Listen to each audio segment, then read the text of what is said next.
Welcome to Faro Training. Use visibility settings.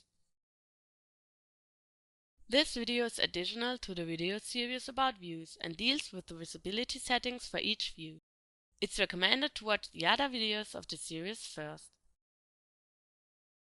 By the end of this video, you should be able to define the visibility settings for each view. It's set to determine which objects are displayed and how they look like. This includes both the default values which new OpenView initially takes and the particular settings of the currently activated view. Please note that these settings are maintained separately for each view, and for this reason it's possible that an object is visible in one and hidden in another.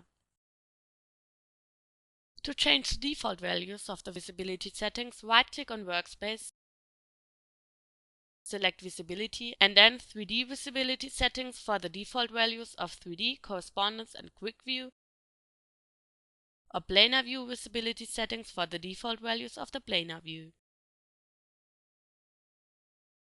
To change the visibility settings of the currently activated view, use the button Visibility Settings in the toolbar.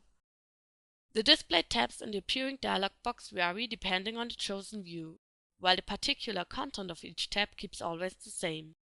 In this dialog box here you can see all available tabs. The first tab, Views, is for 3D, Correspondence and Quick View. On this tab you can define camera settings. Either choose the perspective camera and objects of the same size will appear smaller with increasing distance, or choose the orthographic camera and objects of the same size will always appear the same size, regardless of their distance. Click Apply to save changes and make them visible in the displayed view,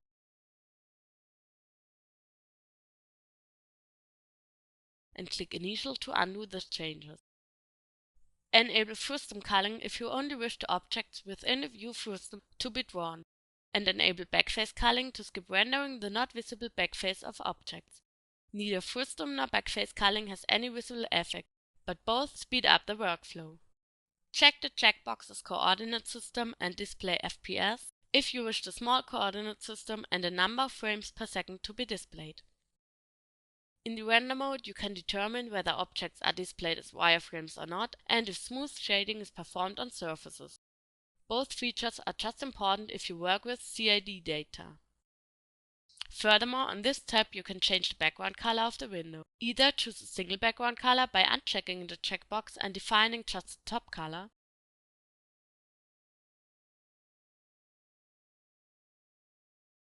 or check the checkbox to get a gradient background color composed by the chosen top and bottom colors.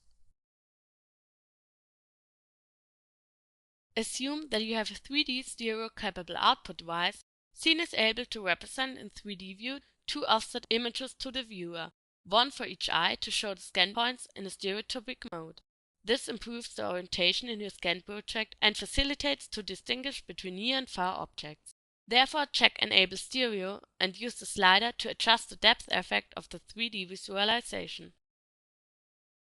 The next tab, Scan Points, is only available for the 3D view. The effects of these settings are better visible in a 3D view of a single scan than in that of the whole workspace.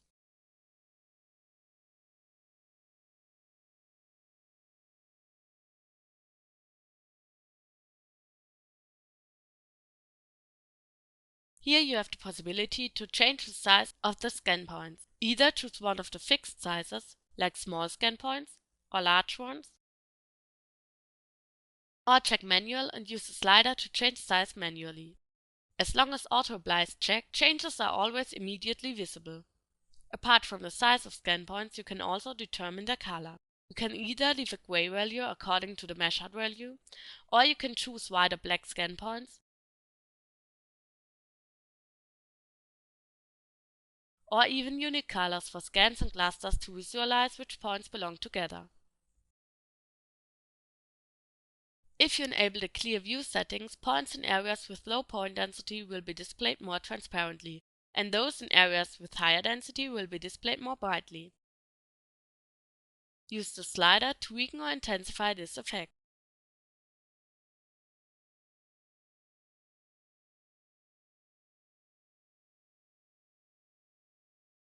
While subsampling is enabled, the point density is reduced during navigation. Depending on the number, any upteenth point is displayed. It's recommended to keep this checkbox checked, otherwise animation might be slower. If you enable gap filling, gaps between scan points which are close together will be filled. The last available feature, which is new in Scene 5.2, is supersampling. Supersampling renders the point cloud with a resolution higher than the resolution of your screen, and after this shrinks the point cloud to fit the screen resolution.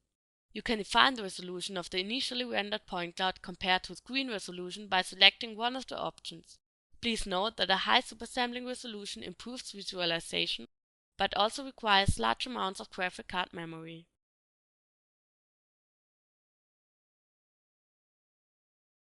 The last two tabs, Layer and Extra, are available for each view, and these are the settings whose default values you can change. Use the tab Layer to toggle the visibility of all layers. Layers are used to group objects independently of their hierarchy. Depending on the visibility of these layers, their related objects as well as the names of these objects are displayed or not. You can, for example, hide all corner points, make the names of each scan visible, or even hide a whole point cloud. Please note that names are only displayed if the related object is visible, otherwise both are hidden.